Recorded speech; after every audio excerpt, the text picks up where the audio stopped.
Safina Society, Nothing But Facts live stream on a gorgeous, gorgeous, gorgeous spring day. Okay. Khalas, it's spring, and I've kicked off the spring cleaning at the soup kitchen so that we can get their soup kitchen spiffy. And I ordered the landscaping this year. So this year our mission is to turn the sidewall of our soup kitchen into like a work of art with plants, with ivy, with colored stuff, with hanging stuff. So that's one of our plans, and we'll show pictures. We'll show pictures of before and after. The before, it's just bland white stucco, and the after is going to be something that, honestly, I want our backyard to be a place where people take wedding pictures. Speaking of wedding pictures, you can't take wedding pictures if you don't have an imam to conduct your nikah. Not everybody's connected to a masjid, and people like myself would expect. We live in the masjid basically, like 3-4 times a week we're there, and we expect everyone has it. No, it's not the case. There are people who are transplants. There are communities that may not have masajid that have resources. And to solve this problem, our partner company that's putting together our Ahl Sunnah for Madhab Fiqh QA website has opened up another app. Well, we're going to find out if it's an app or a website. You know, I'm not that tech savvy, so I don't know the difference, right? But let's bring on someone who we brought on before. We brought on at MBIC, and now we're presenting this Nikahly app and website and a place to find your imam that will marry you off. It's called Nikahly. It's not a place to find a wife or a husband. It's a place to find the person who will make you husband and wife. All right, so please bring on Sister Shadee and Awad. She has some questions to ask, and we're going to talk about this app and the whole subject of marriage. So, Edif, bring her on. Welcome to the Nothing But Facts, Safina Society Nothing But Facts live stream. Salam, it's great to be back. Likewise. So yeah, just to start, we're definitely not a matchmaking platform. We're not a Muslim dating app. I really respect those that go into the industry and try to help our brothers and sisters get married. I just don't think I have the stomach for that industry. So Nikahly is strictly a way to officiate your nikah or katb kitab once you found your nasib, inshallah. Very good. Can I ask if they also do like, does he give advice? Does he tell them maybe a little pep talk? Maybe it's probably too late at that point, but a little pep talk on how to be married? Yeah. So a lot of it's actually very interesting because while building out Nikahly, so again, it's a platform that helps couples find an officiant for their nikah katb kitab ceremony, and it's been really cool to hear some of the officiants that have different regulations and rules going into the marriage. So I know some shuyukh will say, "Oh, I'll only do your katb kitab, I'll only officiate your nikah if you're also legally married in the state that you reside." First. They won't do a nikah unless there is a legal marriage by the state in the US. And I know other shuyukh don't have that as a standard. There are other ones that will say, "I won't officiate your katb kitab unless you've done pre-marriage counseling," which I think is really, really cool. Yeah. Yeah. Well, you know, masajid are not allowed to conduct. If you're an official in a masjid, at least in the state of New Jersey, as I was told, maybe the rules changed, but I was told this when I first joined, like 5, 10, 15 years ago almost, in 2012, that masjid officials cannot conduct a marriage that is not official. Sorry, that's our cat. I'm causing trouble. It has to be official, otherwise 6 months jail. 6 months jail. 6 Wow. months jail. Yeah. If you And conduct, why is that? It's like, what's the concern there? So when you're a house of worship, there are expectations, and they expect you to be conducting marriages, but you have to do it on the books. So otherwise you go to jail. So also when we conduct a marriage, they only use one person from the masjid. There's only one person whose name will go on their certificate and will be the representative of the masjid with the state. One time I didn't know this, so I put my own name. Mm-hmm. I conducted it myself. I had 2 accidents actually. that happened. I conducted it myself, put my own name. Then the township went nuts because the state only willingly recognizes one officiant per masjid, per house of worship. So that poor guy had to go back. Now, the other funny one is that one of our brothers, mashallah, his beard came in early. So I said, come and be a witness to this nikah that I'm conducting. He was a witness. We signed him off. He went to the qadi, so I didn't make that mistake again. But the guy was under 18. But he had a full beard. I was like, I thought you had a full beard and everything. Now, that took so long. Unfortunately, by the time we fixed it, they were divorced. How terrible is that? Jeez. Yeah. Okay. Because if you mess up with the state, you're talking about mailing stuff to the state capital. Forget it. It's 4, 5, 6 months minimum before you get your paperwork. That's why the officiant's got to get it right. Every state's got it different. That's super helpful feedback for us. I think for the beta version of Nikahly, we're not allowing any officiants to do marriages on the platform unless there is the legal marriage. But we were gonna we wanted to be inclusive of people that are undocumented or that type of thing. But it seems from a legal perspective, we should just kind of keep that as a standard. So that's helpful feedback. So we could. Undocumented people should be able to get married, I think.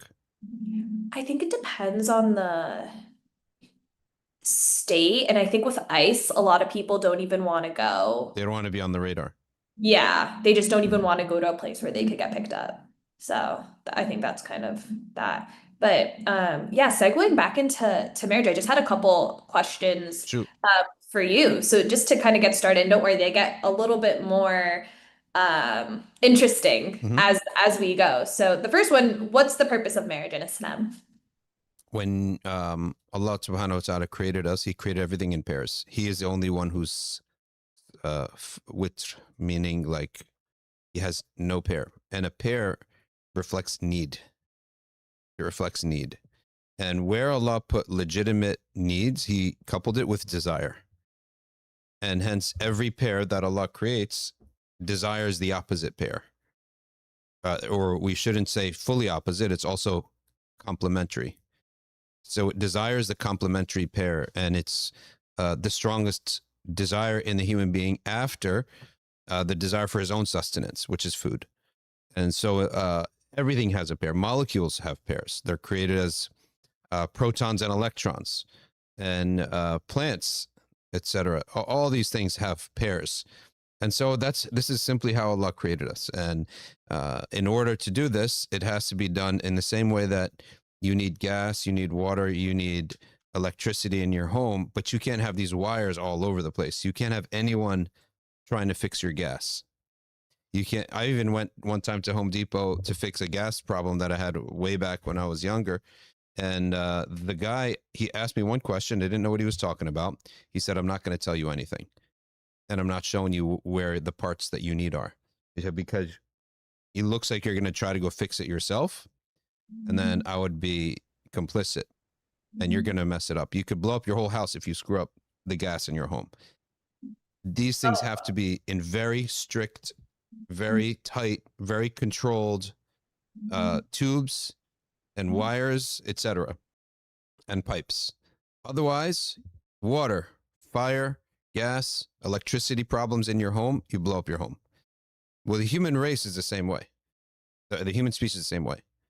The attraction and the need for men and women to be together is so strong, so powerful, and so important, and so good.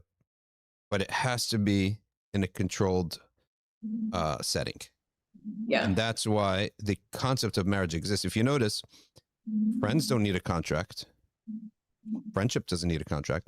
Being neighbors doesn't need a contract. Traveling together nothing needs a contract except this, because it's so powerful, so important, and so it could be ballistic if it goes wrong, right? It could be an explosive if it goes wrong, and it could be extremely beneficial to humanity and to the community and to individuals if it goes right. So this is a creation. And when I see stuff like, let's say, gay marriage, like marriage is a completely religious concept. Nothing outside of God's books, whether Judaism, Christianity, Islam, nothing outside of prophetic teaching talks about marriage, right? It's a concept that is divinely created, just as Allah created man. God created man and woman, and He created marriage between them. And so the idea of any non-religious marriage is almost like, what's the point? And if you look at the world today, people who don't live their life by any religious teaching, why would they get married? It's just an economic thing at that point. Yeah. Or Tax it's just, benefit. yeah, it's just tax benefits or culture. Mm. And when there isn't even a divine guidance on separation, like, in a contract, you have to have in any partnership, you get to the bottom of the contract or the term sheet, and it says, what happens when we want to separate? Right? You have to give 60 days, and this is the arbiter that's going to judge how much money you get back, etc. In a marriage, it's the same thing. So if you don't have divinely guided separation clauses, no one wants to get married now, because the guy's like, I'm going to lose all my assets. So what's the point of getting married?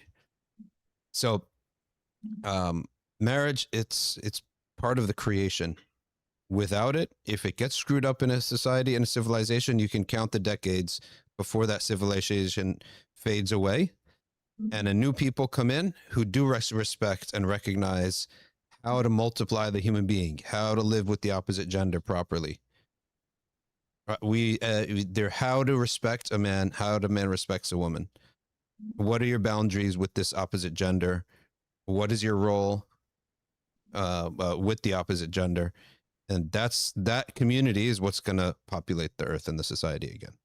Yeah, that makes a lot of sense. Do you think part of the reason that we have kind of this Muslim marriage crisis, and maybe if you could just speak a bit about like what we mean by Muslim marriage crisis in case people aren't familiar with it, do you feel like this lack of boundaries and kind of what you were describing earlier is part of the reason that we have so many young Muslims that are struggling to get married these days? Yeah, so the whole society has a marriage crisis, and the Muslims have, I would hope, like maybe a smaller version of that.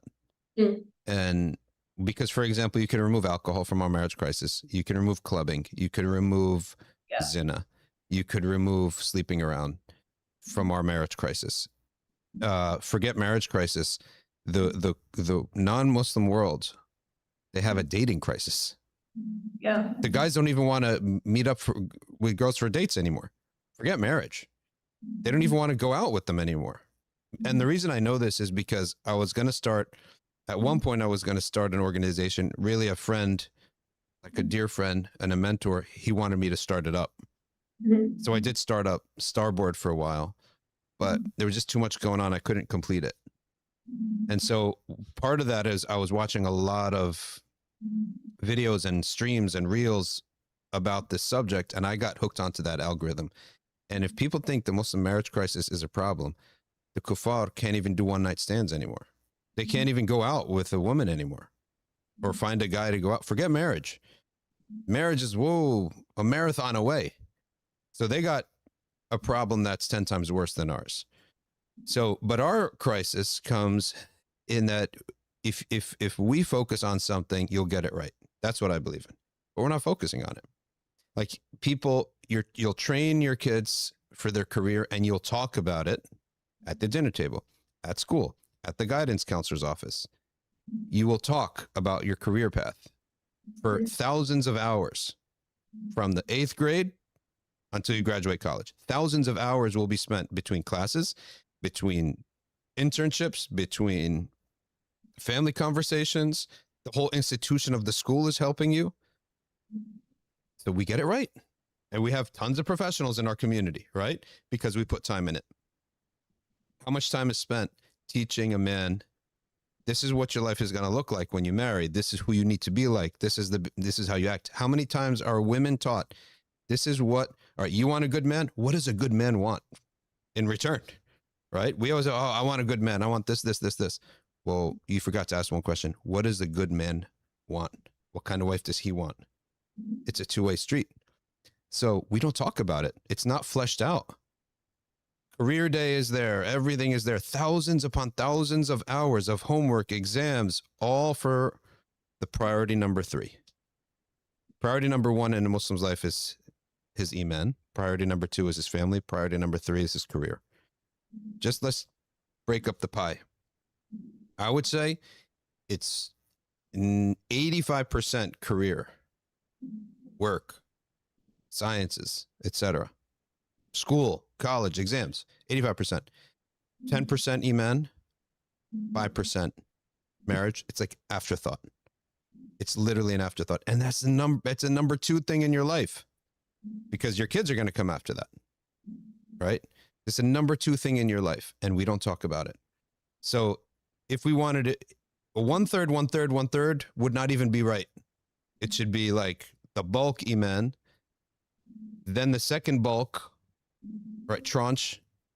Remember the CDs, tranches, the housing crisis.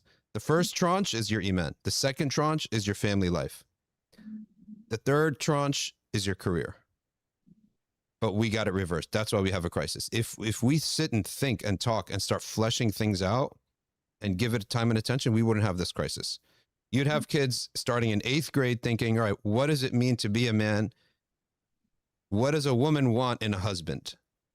The girls, what does it mean to when I become a wife? What does a man want in a wife? What is the psychology of a man? What psychology of a woman? What is the communication style of a man? The communication style of a wife. I'm not actually. I shouldn't say man and woman, husband and wife. Because once man and woman love each other, everything changes. Everything. You could talk to a woman and she's the most professional person in the world. The moment she falls in love, it's a different language. Same with a guy, right? If he has no attraction to another woman, he can talk in a certain way. The moment he's attracted, something goes off here that changes. So husband and wife is very different from man and woman. Husband and wife, you're dealing with like, what's the most potent uranium? What is it? That's what you're dealing with. This thing could make you a billionaire, or it could blow up the world. Your life will blow up. And we don't talk about it. That's why we have a marriage crisis. If we study, if we think, we give lectures, we take classes, we can learn, we could do a great job. Yeah. What I think is really interesting actually is I think I'm not sure if I agree with the fact that we don't talk about it. I feel like we're always talking about marriage as a community, but I don't think we're talking about the important aspects of marriage. I feel like every time like a guy or a girl in our community turns 20, boom, everyone's like, when are you getting married? When are you getting married? And then it's almost this push to get them, for lack of a better term, like down the aisle. Yep. But I think we're not necessarily talking about like marriage hygiene. And that kind of segues into my next question of why are so many Muslim couples getting divorced? What's the statistic? I think I don't want to don't quote me on this, but wasn't it like above 50% of Muslim couples in the US end up getting divorced? Yeah, like our grandparents, it was a minority. Our parents, it became a norm. The next generation, maybe more than 50%. Yeah. Right? Yeah. So yeah, we talk about marriage, but are we talking scientifically and religiously? Because I've often said, and when I built Starboard, what I built it upon was the idea that marriage is a religious and a social science, a soft science. Yeah. A soft science, you can't really like put hard lines on it. It's just, we observe, it's correlative. There's correlation. Guys who act like this is the result. When a woman acts like this, when a wife acts like this is the result, right? It's correlative rather than causative. And that's what a soft science is. Like sociology is a soft science. Right. Political science is soft science. So it's a soft science that Muslims and non-Muslims can partake in.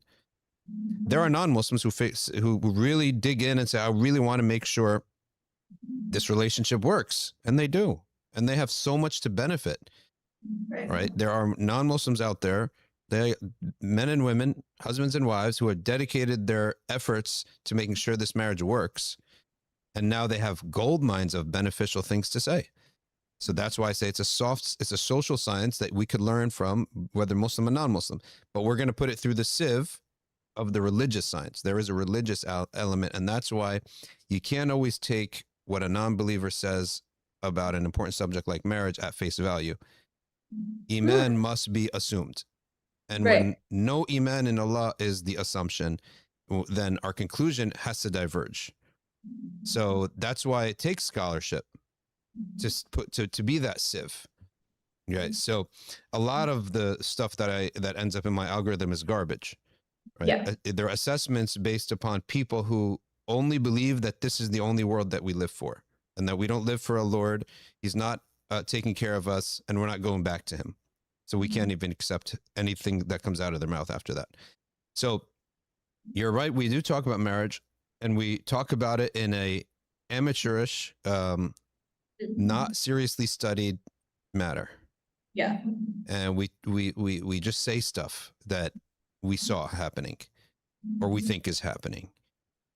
Right. And so maybe some of it's valuable, maybe some of it's true, but it doesn't seem like we can you name, I can't even name like 4 books off the top of my head. I can't even name one, to be honest with you. Like, name me 5 Sirah books. Yeah, I can give you, you can read these 5 Sirah books. They're all good. Name me one fiqh book. I can give you all the fiqh books out there. Name me one book I should read that's like the science, the social science and religious science of marriage. I can't give you one. So it's bad calories or not so great calories. And I feel like we talk about marriage the way, like skinny fat guys. He doesn't look bad, but he's not in good shape either. He's not amazing, right? He's gonna keep his shirt on when he swims in the beach. Skinny fat. He's not bad, but he's not good. When that guy talks to you about fitness, you're not gonna get the best results in the world, right? When you talk about fitness, I did it myself, but you really didn't do it yourself. You didn't succeed. You didn't really treat this as a science. You didn't take on a coach, a mentor. You just sort of winging it here, winging it there. And that's how we talk about marriage. So the calories aren't 100% good, and it's not 100% professional. Okay. Yeah. So let's say a young couple comes to you and they're just reading about these statistics and they're like, Dr. Shadee, like, give me one piece of advice to ensure that to help us prevent divorce in our marriage. Like, they're coming in completely clean slate. We feel like we're entering this society where divorce is rampant, unhappy marriages are rampant. What is one thing we can do to protect ourselves? If you, I'll give you the jumlatan. Jumlatan, it's like the wholesale. Okay. The wholesale thing is if you both live the masjid life and you're attached to the masjid, and the masjid is a hospital of the hearts. And there are some stronger hospitals than others. There are university hospitals, really good. Everything, all the treatments are there. And there are hospitals that are community hospitals. Right. But nonetheless, if you live the masjid life and you're very attached to the masjid, from there, the knowledge that you need, hopefully Allah will give it to you because of his love for your service to the masjid and your devotion to the masjid. So that's about what I say, bil jumlat. It's almost like, how do I get a job in tech? Move to Silicon Valley. You'll bump into someone, right? So in the same way, if I give you one piece of advice, be attached to the masjid, the two of you, and serve the masjid.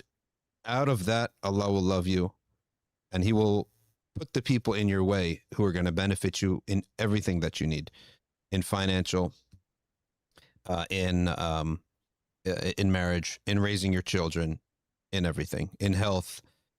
That's just how the masjid works. That's why Allah said to pray in jama'ah, because you're going to meet people. That's the wisdom of praying in jama'ah. My sheikh always, he's Sudanese from London, he used to always say, when you go and pray jama'ah, the wisdom is to meet people. That's why Allah multiplied the reward. So go and say salam to the people, because those are the people going to help you someday. Right? So the pious life, and you devote yourself to Allah, then information that you don't have, knowledge that you don't have, that you need, Allah will put it in your path. Yeah, I think it makes a lot of sense. Okay. Taking a step back from a couple that has already found one another and are looking for marriage advice. Let's say a young girl or a young woman who's looking to get married, and then a young man who's looking to become married. And they say, Dr. Shadee, I'm talking to a bunch of people. What are some non-negotiables or red flags I should be looking for when getting to know some people in our community? I think the red flag, if let's say someone's changing their battery, if you don't know how to handle these things, don't touch your battery because you can shock yourself. So if you don't understand that Allah created males and females differently, and you have a secular viewpoint on that, I think that may be grounds for failure, because the secular viewpoint is that really there's no difference. And what you end up with is a mixture of characteristics. And in a marriage, in the outside world, nobody cares. Okay. In the streets, in the workplace, nobody cares. In your home, there are characteristics that a husband has to have, and a dad has to have, and a wife has to have, and a mother has to have. There are, in our religion, masculine characteristics and feminine characteristics. So when a person goes out in the world, they may have to act a certain way. It's Right. irrelevant. As long as they know, when I enter this space, I have to change my characteristics. We all wear multiple hats, right? So a guy can go out there and he's the lowest guy on the totem pole in a school, in a company, or whatever. But when he goes in his home, he's an imam. He has to be treated as an imam. He has to act like an imam. He's the leader, right? And vice versa. If a woman is out and she's the top person in her totem in the job, that's all fine and good. But when you come, for example, when you come into the masjid, you don't act like the top person and say, I'll lead the prayer because I'm a CEO in my company. I'm the president of my company. I'm the leader in my company. So I'll be the leader in the masjid. No. Or on the volleyball team, I'll be the captain. No, you're like the worst player. You may be a millionaire, but in the basketball court, you're the worst player. So you're on the bench. So we all understand that. Likewise, in a marriage, there has to be that puzzle piece too. You have to fit like a puzzle piece. And Allah gave us sifat jamal and sifat jalal. There are attributes of jamal, attributes jalal. And there are responsibilities Allah placed on the husband that he did not place on the wife. If the husband says, I'm a simple guy, I'm the bottom guy, the totem pole, and he comes and acts like that in his house, he's going to end up with a divorce. All right. And vice versa. If a woman is at the top of her game in the secular world, then comes home and says, the home is much easier to run than a company. Let me run this thing. She's going to end up in a divorce. That's not your role on the team. It's like when you go in basketball, just because you're the CEO doesn't mean you're the captain of the basketball team. The best player is going to be the captain of the basketball team, right? And then you got to go in your role. So if there's no conception of this, then we'll have a problem. It's exactly like any group of people going into a venture. If we don't understand who's supposed to do what, and we're confusing these lines, it's going to blow up. Yeah, I think that Right. makes a lot of sense. Yeah.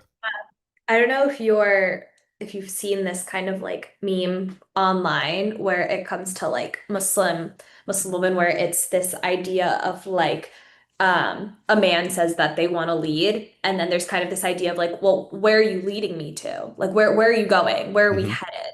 Yeah. So I guess on a more like practical level, how, I guess, starting from maybe like a woman who's looking for a spouse, what are some practical things that if she hears a man say this, or if a man has these certain characteristics, or maybe is at this point in his life, she can be like, okay, this man is actually ready to step into the role of a husband. Yeah.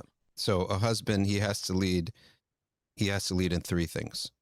I would say there's an asterisk, maybe four things.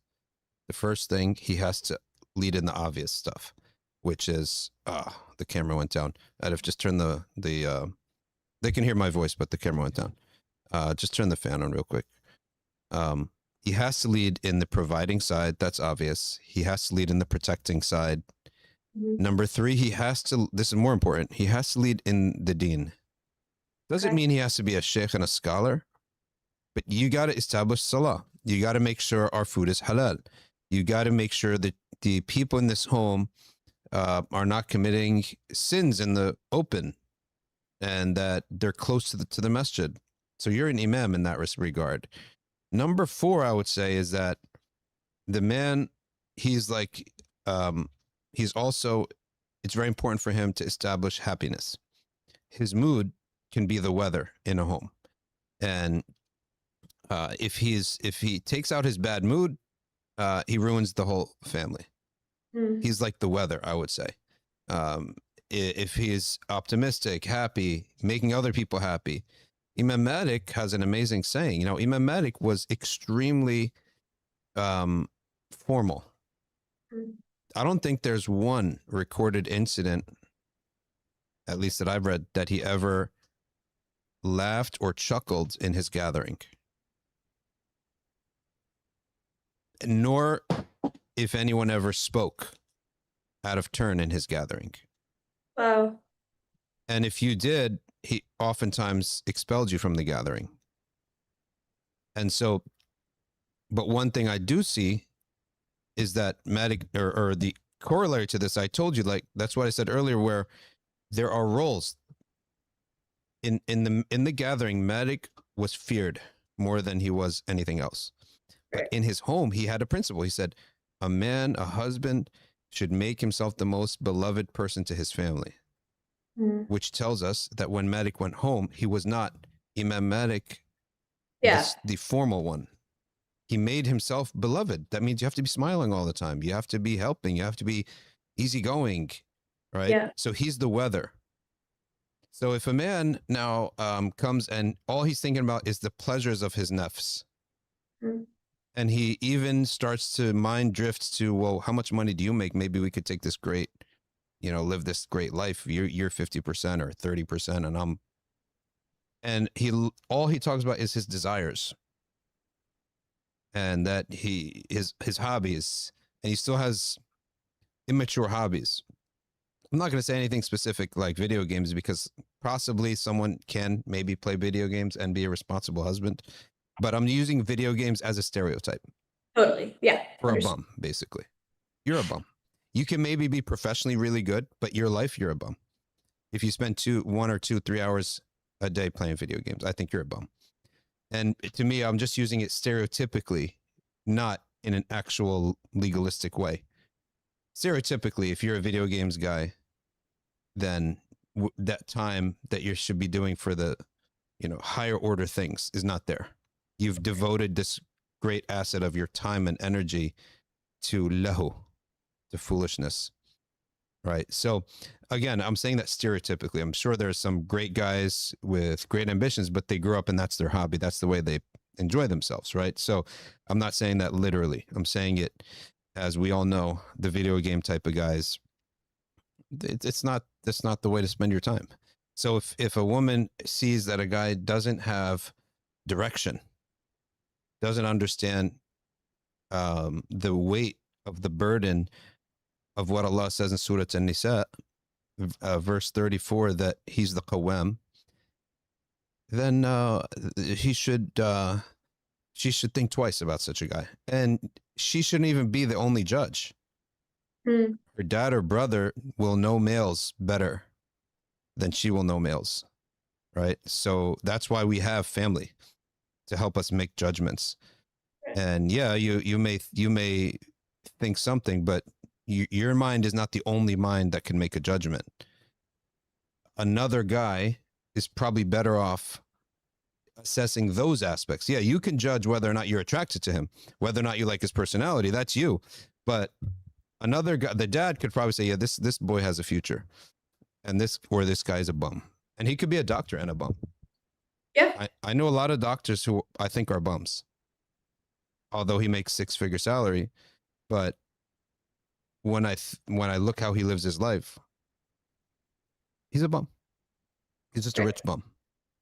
And there are a lot of people who are at the bottom of the totem pole, and I would say, I'll take his book on Yawm al-Qiyamah.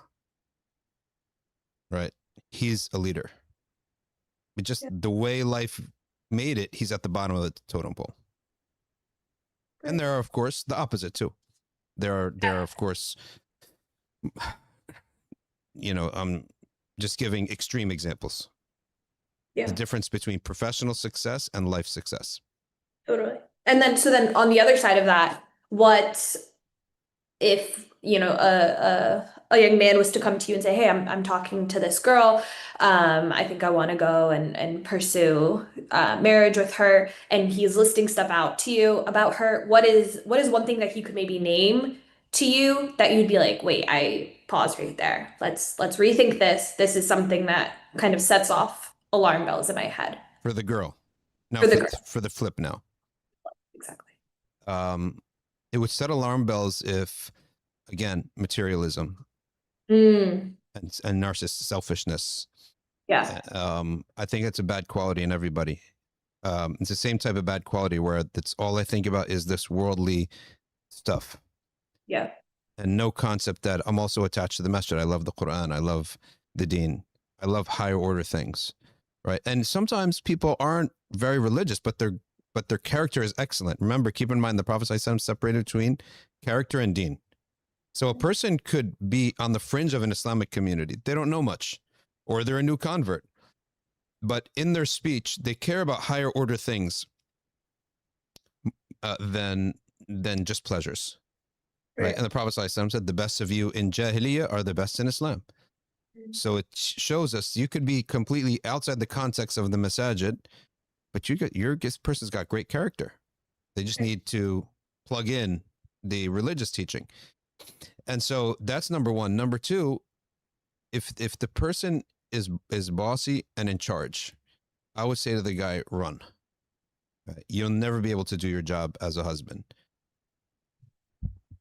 because it's like bringing in an investor. I mean, you run a company. If someone says, "I want to invest," now all of a sudden he's getting involved in your books and he's telling you what to do. It's like, whoa, you're an angel investor, right?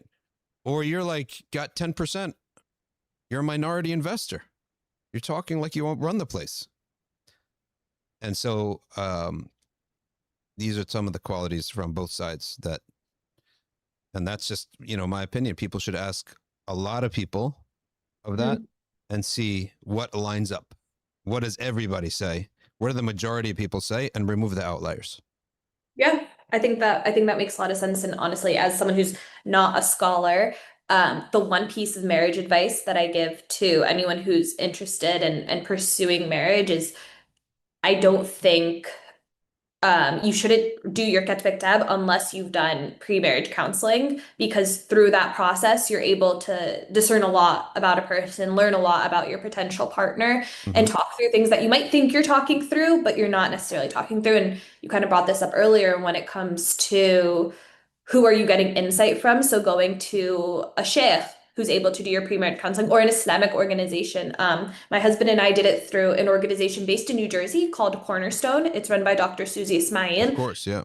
Amazing, amazing organization that I highly recommend. They do it virtually so that if you and your partner are not in the same space, you can totally do that. I know, I think the chaplain at Rutgers also does it. You can find a lot of people who are willing to do it. I think it should be a very important non-negotiable. So And with Starboard, one of the things we wanted to do, we never did it, was Mhm. the concept of a marriage mentor, a marriage coach. Because, Oh, yeah, because a counseling feels like I got something wrong with me. Whereas I don't have anything wrong with me. I just don't know stuff. Right. yeah, yeah. I've seen Right. to learn. Yeah. So imagine someone says to you, you need to go to entrepreneur counseling. Like something's wrong with me as an entrepreneur. Right. Like Yeah, I'm like an abusive entrepreneur or something. Right. But if someone says business coach, I want a business coach. yeah, And we wanted to do it in such a way where, like, with a small fee, you just get this guy's number and text him, and he texts you, and he's your sheikh tariqa when it comes to marriage, right? And so we need coaching yeah. because the marriage counseling, it treats a relationship at the beginning, Mhm. but the relationship 2 years later is not the same relationship. I view it as a company. A company in year one, it's a nice, cool startup, and you as the CEO can do everything. Yeah, You do everything. Nobody's going to say anything to you. But in year 5, if you're doing everything, you're failing. yeah, There's no delegation here, right? In year 10, if you don't have VPs, you don't have a company. You have a job and you just happen to be the owner, right? So year 1 different from 5, different from 10, different from 15, different from 20. In year 20, you're considering selling, right? Right. That's a Right. whole nother ball game at this point, right? So it's funny how marriage is very similar to that. Year 1, it's all laughs and fun stuff. Year 2 is get more serious. Year 5, year 15 in marriage, there's serious burdens on the backs of the husband and wife. Like you got 2 kids in college, you got bills up to here, up to the Right. wazoo, right? So you may always need a marriage coach who's ahead of the game, who's been there before. You need someone Exactly. who's 10 years older than you at every stage of the game. Yeah. So And I think, marriage coaching could be a Nikahly idea subscription. oh, okay. Maybe we'll build that in. We'll build Yeah. that in So as you're well. so I think it's also really cool to see that yeah. even just to have the humility as a couple to be like, because I've brought this up to people and they'll be like, oh, my partner is not interested in this. And I think it's very important to almost have the humility that like if you're getting married for the first time, you have no idea what you're doing. And your partner probably also has no idea what they're doing. So just having in and having the humility to be like, wait, I have to learn about this. I have to be coached on this. I think is really, really Yeah. And people confuse it as if they're on trial. There's something wrong with them. It's a tattletale session. It's a right. drama session. And the guy will never do it with his wife. Never. But you privately tell a guy, by the way, if you ever have a marriage situation, ask that brother over there. He knows his stuff. They love knowledge. They love information, right? Guys will soak it up as long as it's not called counseling. I'm not going with my wife. I'm not sitting across the chair like something's wrong with me, right? Mhm. But if I can text a guy on the side, that's great, right? People Okay. love information. They love beneficial knowledge. We just have to redirect it in a way that psychologically doesn't feel like there's something wrong with me, or Yeah. that I'm on trial, or that I'm going to be complained about, and I'm less. How can a man go with his wife to anyone other than a judge, or her dad, or his dad? He's going to feel like, how am I the leader here, right? How am I the leader of this house when this other person is just telling me what to do? It doesn't look good. His psychologically will not do it. And if he does it, it'll probably make things worse. But if we call it teaching, education, knowledge, wisdom, then yeah. And we're not spilling each other's, bad habits on the table. Yeah. I think then it's That segues into a really interesting question that I had about mhm. um, privacy, because when it comes to couples that are facing an issue, correct me if I'm wrong, but doesn't the Quran suggest appointing arbitrators from both families during a dispute? If there's a dispute and they both want to reconcile, Yeah. then someone from his family, someone from her family. Okay. So Yeah. then how does that kind of look like in a modern context? And I guess what are your thoughts on that? Because I think one of the things that's really helpful about marriage counseling is like this person is restricted by HIPAA. This person will not share anything that you guys have talked about. Whereas we see partners or friends of partners or families, they might hold grudges. So how do you think that how can you reconcile both of those things in a modern context, like using this Islamic philosophy of appointing members of the family to help, but also ensuring that it doesn't affect the marriage otherwise, and you have like input and that type of thing. Because that's famously a lot of reasons why we see divorce in a modern day setting. Yeah. So I think the wisdom of where Allah says the ahl, which is the family, the larger family, it's Mm. that we already know who this person is. Yeah, You don't have that standing in the community with your family.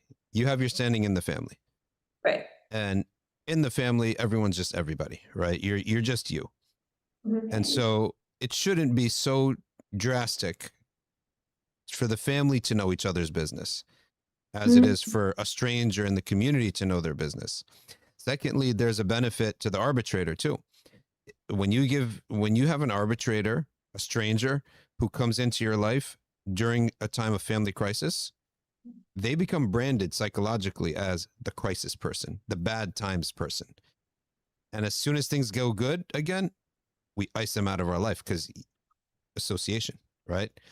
But with family, We can't ice them out. Yeah. They're family. So Yeah. that's the wisdom there. Allah that you should keep it into the family. Bring a uncle, a father-in-law, etc., into the family, into the dispute is better than a stranger. And think about, if you think about, like, if a dad is there in the dispute of his daughter, Right. and the opposite dad is for his son. Mhm. Okay. And I'm assuming the moms are going to be involved, of course, too. Right. They're not going to sleep until they resolve it. Mhm. Whereas a stranger is going to say, "Khalas, billable hours over." That part of my mind I have to shut off. And in fact, in some cases, they train them not to be attached. Don't be attached to your clients because you can't think straight. You're going to stress yourself out. So I always think that, if someone is blessed with a big family, they should follow the Quranic injunction and arbitrate things with their family representatives. Gotcha. But some people don't have big families, so they need outside. Some people are converts who family won't understand it, so they're going to need people. 100%. Kind of segueing from there, a lot of scholars feel a heavy burden in Islam to prevent divorce because divorce is the worst permissible thing in Correct, yeah. Islam. So, when do you encourage patience versus separation when a couple that is struggling comes to you, for example? I think separation let's take a look at it from the reverse. When do you go to separation? Right away without thinking. Okay. So I'm going to take it personally. Let's say if I had a daughter, okay, when would I ever say to her, pack up and come back? And I would say that if the guy has now fallen on hard times and is no longer trying to earn money and is asking her to start paying the bills. There's a big difference. Yeah, there's a very big difference between he fell on hard times, but he's working at it. Okay. Yeah. Versus he fell on hard times and he said, this is the new default. Now you've relinquished your part of the bargain, right? And you're sending your wife out to the world to earn for you. So now you basically apostatize out of husbandry. You're an apostate of husbandry. You flipped it. Plus, he's not a husband anymore. Okay. If the man were to contract, for example, an STD or lose his ability to fulfill that aspect of life, she may say, "I have to stay with him. I'm in love." I say, yeah, but you're not thinking straight. You cannot go 30, 50 years with a guy who cannot have intimacy. Right? Because that's also an important part of the marriage, of the bonds. Okay. So those are pretty extreme examples. The more likely example is if she comes and she's injured through beatings. So I would say, what, did he catch you doing drugs? Did he catch you in a home with another man? Like, no, he was just in a bad mood. Okay, so this is not a one-time thing. This is something that he's also relinquished his security, right? Because it is fathomable. I'm not like endorsing this, but it is fathomable that a person has a fight. Two people can have a fight, right? If you walk in and you see your husband or wife with another person in the bed, you expect violence to happen, right? And it's not excused per se, but it's expected. It's a one-time thing, okay? Also a crazy example. But if you did not do any of those crazy things, it's not a one-time thing. This is his behavior. So you relinquished the qawama of security, right? You're not secure. He is supposed to protect you from beatings, not give you beatings, right? So he, at that point, relinquished that. I would say, pack up and come, right? So those are the three times. There's a fourth thing. We said the imam has four things, right? The fourth thing is that he relinquished his deen. And he said, I'm a Quran only guy now. Turning into one of these other sects or leaving Islam altogether. Or he doesn't say that. Nobody really says that, but he's quit praying. He quit fasting. Pack up your bag and come back. Beyond these, we can talk about sabr and working through things. And when you say pack up your bags, are we talking divorce, we're done with this man, or we're talking separation? Because those are two very different things. Yes, that's true. They're these two different things. But the first thing is that you have to put yourself in the position of safety. Okay, And fair. as the wali, I would say, come, we negotiate from here. Mm. Because you can't negotiate when you're in the lion's den. How am I going to negotiate with the lion in his own den? I need to go to counsel. So you're going to come where you can think straight. Now your life is normal now. Your all the things that are due to a woman are now due to you again, such as provision, shelter, and safety, and those things. And from there, we can negotiate with the guy. Yeah. Okay, that makes a Yeah. lot of sense. Last two questions. I just want to be mindful of time. So, Aisha radiallahu anha made significant contributions to the preservation of hadith. What does this demonstrate about marriage in Islam and how it was intended to be an intellectual partnership rather than just a domestic one? Well, the Prophet sallallahu alaihi wasallam, he had many wives, reflecting the diversity of types of personalities. If you notice, Sayyidah Khadija, whether she, how did she get her capital? I don't think we know, but she definitely didn't squander it. She definitely was very intelligent on how to use it, and she multiplied her capital many times over. And the Prophet sallallahu alaihi wasallam multiplied it many times over than that. So that's what she was known for. She was also a trailblazer and a leader, if we can use those terms, in that she broke from society with the Prophet sallallahu alaihi wasallam. Now, when we go to Sayyidah Aisha, she's a different strength. She's born in Islam. Her whole world is Islam. Abu Bakr is her father. Uman is a Muslim. Her husband is a Muslim. Her sister is a Muslim. Everyone is a Muslim around her. She doesn't trailblaze the way Sayyidah Khadija sacrificed. Sayyidah Khadija lost. They spent all the family wealth. Keep in mind, we don't know how much of the wealth the Prophet had eventually earned, right, from that himself. So they had shared money, let's say. All of it was spent. So she is a paragon. I always like to think of Sayyidah Khadija as a firstborn. She has that very mature sacrifice type of person. Sayyidah Aisha, it's all adventures. She's safe. She's protected. There's no kufr around her at all. There's no enemy that's the enemy of the time, right? There's no enemy around her. She's fully protected. She's the youngest child of the family. There's one girl comes after her later, way later. And she's all adventures, right? And she has the luxury of seeking knowledge. Keep in mind, seeking knowledge is a luxury. And so she has the luxury of seeking knowledge. And the Prophet sallallahu alaihi wasallam also had, for example, Sayyidah Sauda. Sayyidah Sauda, when you see her in the hadith, all she's doing is take care of this person, take care of that person. She took care of the young children of the Prophet sallallahu alaihi wasallam after Sayyidah Khadija's passing. She then would even sacrifice her day. That means the average needs of a wife, she doesn't have it. She's older, motherly type. Right? So neither is she in the wealth, nor is she in knowledge. She's a motherly type of person. And then you have other personalities of the mothers of the believers.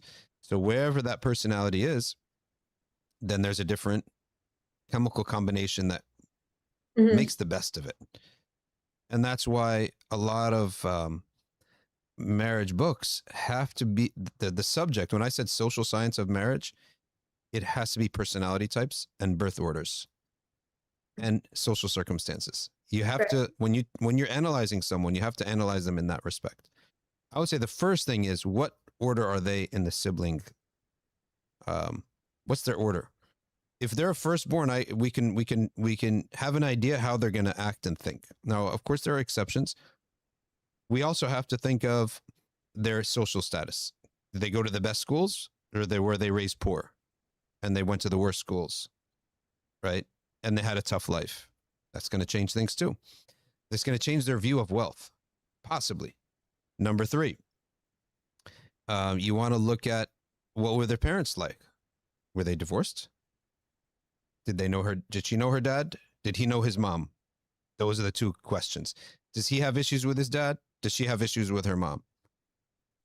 All of that, you're not doing a psych. You're kind of sort of doing a psychoanalysis of the person, but for a good reason, not to sell them something or to get a gotcha moment, right?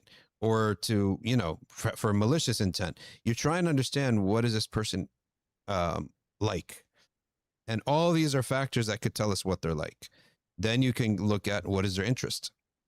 And that'll tell you a ton about what to expect.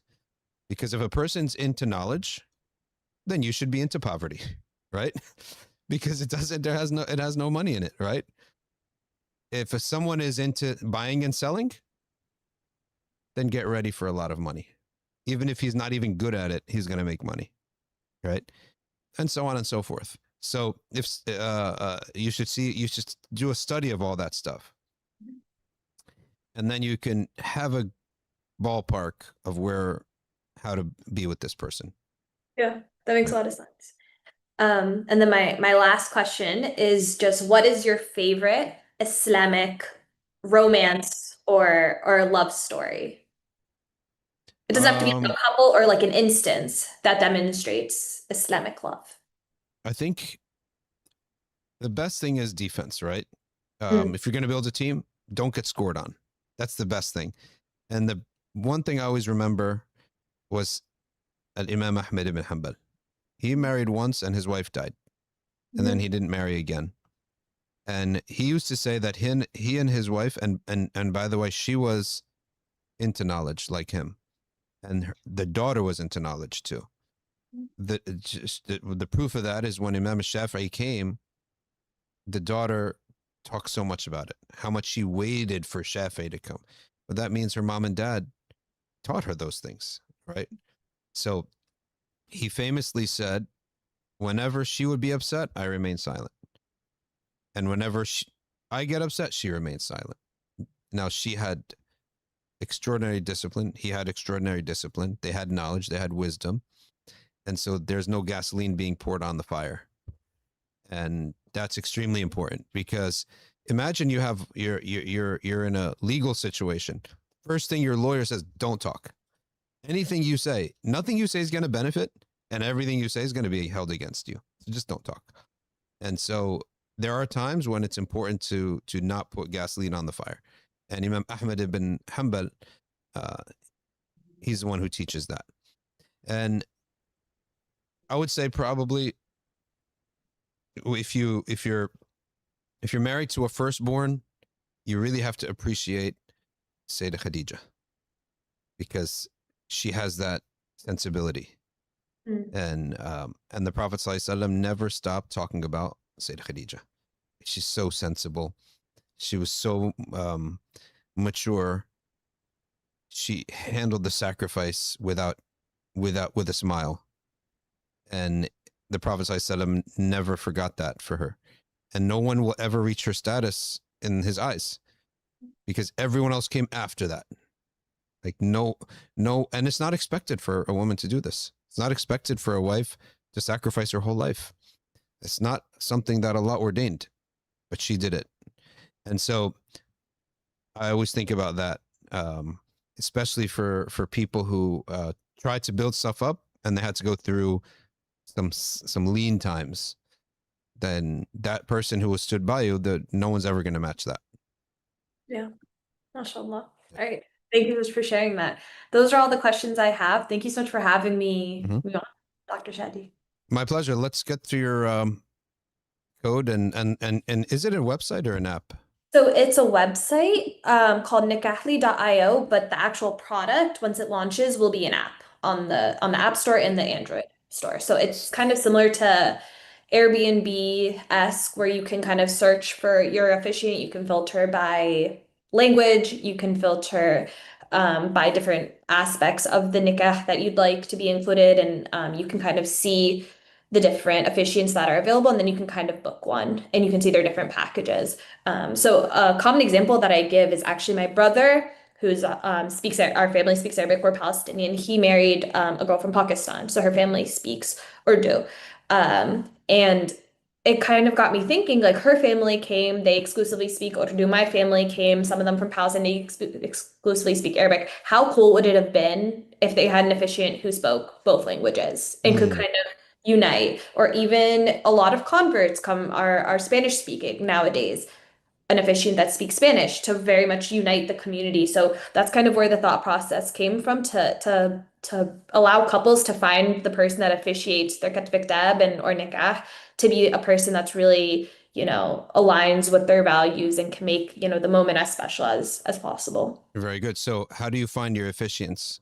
Word of mouth, you get Yeah, them word to of sign up? mouth primarily. But we're looking for officiants now. All officiants have to be registered in their state, and they have to have some sort of like Islamic knowledge. It won't be just some random Joe or Yep. Muhammad from your masjid who says, "Oh, I want to officiate a Katbik Deb." Like, no, you have to have some sort of um, rigorous Islamic schooling to be allowed onto the platform, just to make sure everything's legitimate. And then you also have to be trained as an officiant in your state and registered.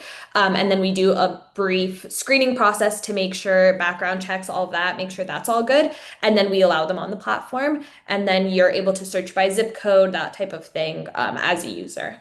Great. So, I mean, a person doesn't have to be a full-fledged sheikh and imam in a masjid to be an officiant. Um, Yeah.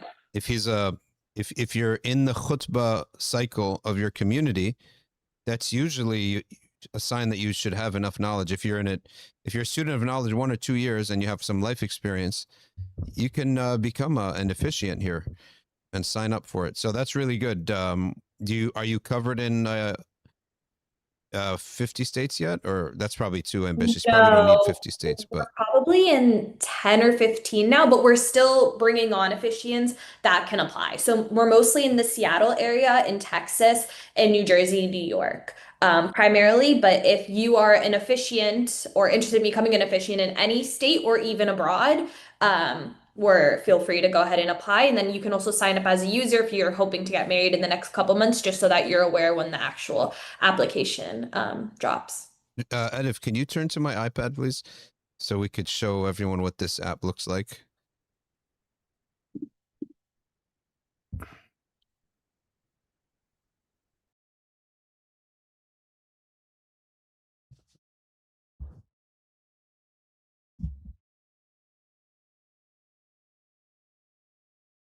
All right, very good. So the app is going to come on right now.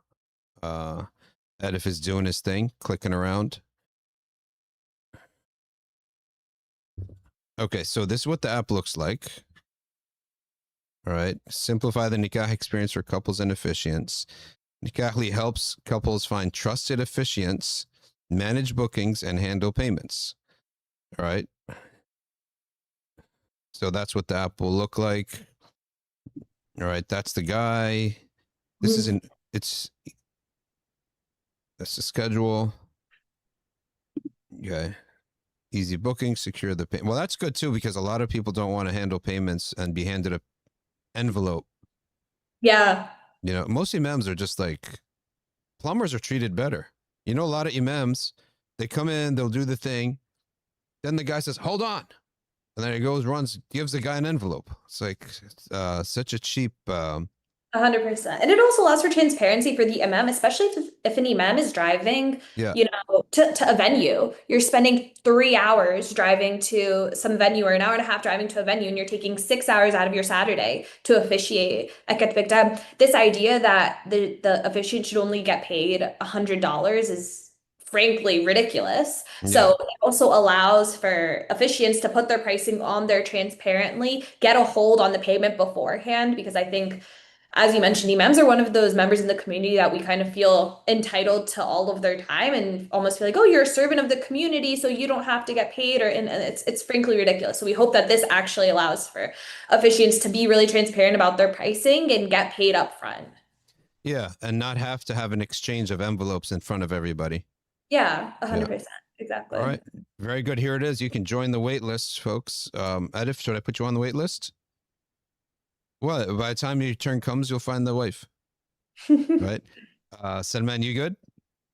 Said man's already married, so he doesn't need to be put on. Well, Dr. Shad, if you want to be an officiant, you should fill it out. Yeah, I'll be. Why not?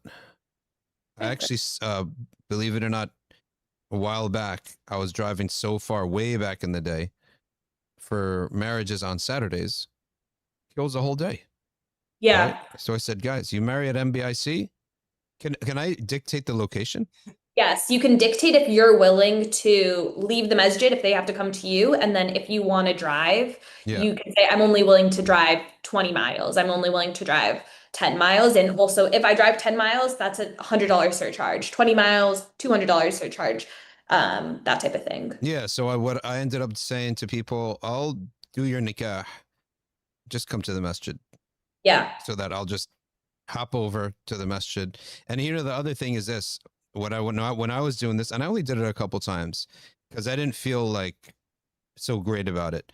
You do the nikah, then you just sit on the sideline, like not knowing what to do, and you're like, um, like you're on the sideline now, and you don't know what to do, and you don't have anyone to talk to. What am I supposed to do? Just leave now or what? Yeah. It's weird like that. But hopefully this will solve all those problems, because you're not going to wait around for a guy to hand him a little envelope, right? Yeah, 100%. So And then if you choose to leave early, you don't do pay, and then there's like the chasing. I feel like there should be a level of professionality yeah. surrounding it. So that's what we're hoping to curate, inshallah. I'm clicking here on find the officiants. How do I find them? So the app is not released yet. Right now, we're still in beta. So if actually You can we're switch over. only onboarding a certain amount of officiants to be on the application, and then a certain amount of users to use the application, then we're getting feedback, and then we'll release it more publicly. So if you know any officiants who are super excited about the idea, I think our email is also on there at nikahly@labs.com. Feel free to email us and tell us why you feel really strongly that you're a part of this beta version, and we can see if we can get you in. We have about 15 officiants on the app right now and about 20-ish users, but we're looking to grow that slightly before we do a full release onto the App Store and Google Play Store. Very good. I can use this now whenever people say, "Can you conduct my wedding?" All right, where? Yeah, you can come to the masjid. No, we need you to come to this hall or something. I only do that for very, very special friends. That, Yeah, the type of people like their moms would call if I said no. I only yeah, do that for them, right? gotcha. But other than that, I've always just done it. I tell people I'll do it at the masjid. If they say no, it's got to be in Long Island or something, um, I say to them, I'm going to send them to this. So, Okay, really good service. Thank you for coming on too. of course. Thank you so much, Dr. Shadee. I'm sure I'll be on soon to talk about Labs' next Yeah, endeavor. inshallah, and we'll be sharing with the world our fiqh website, and we'll be raising a round of money for that, because it's going to cost us a little bit to put this together. It's a fiqh QA website. You go onto a QA website and it gives you one answer. That person then thinks that's the whole of Islam, and he goes and he fights with his mom and his brother and his dad, and he tells the whole WhatsApp group, all you guys are wrong because Islam.com says this. Well, his brother, Islam.com, is quoting like one madhab, and you're now picking fights. So to expand ourselves, we're going to offer all the four madhabs from the relied upon opinion of that madhab, so that when people speak now, they speak with a sense of depth, texture, and nuance. So that's also done by Kuwa Labs. So Jazakumullah khair. Thank you very much for coming on. All right. Thank you, Dr. All Shadee. right. Masalam. And if you kindly go to the iPad again.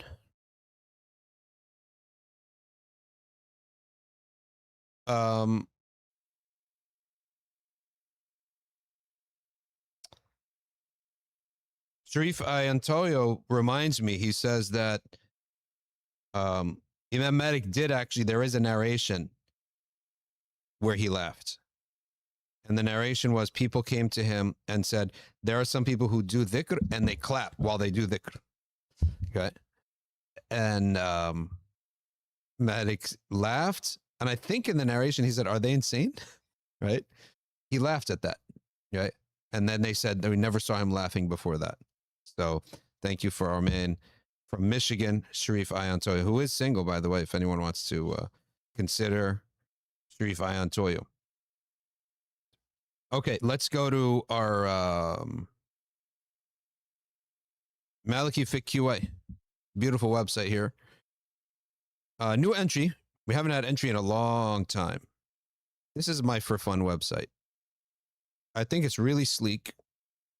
And this website or this article needed pictures, so we supplied the pictures here.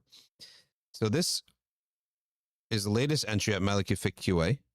It says, how do I sit, move my finger, and say the Tashahhud? Okay.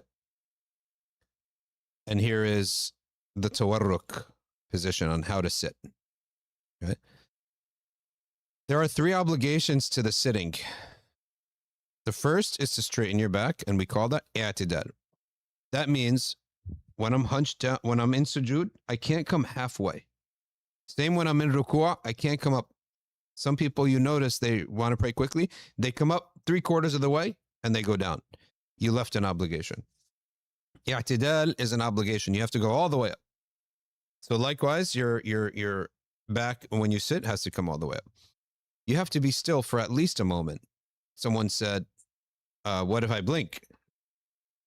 I said, no, it's not the stillness of anything except your spine. Your spine is the stillness we're talking about. So you come up all the way and you're still.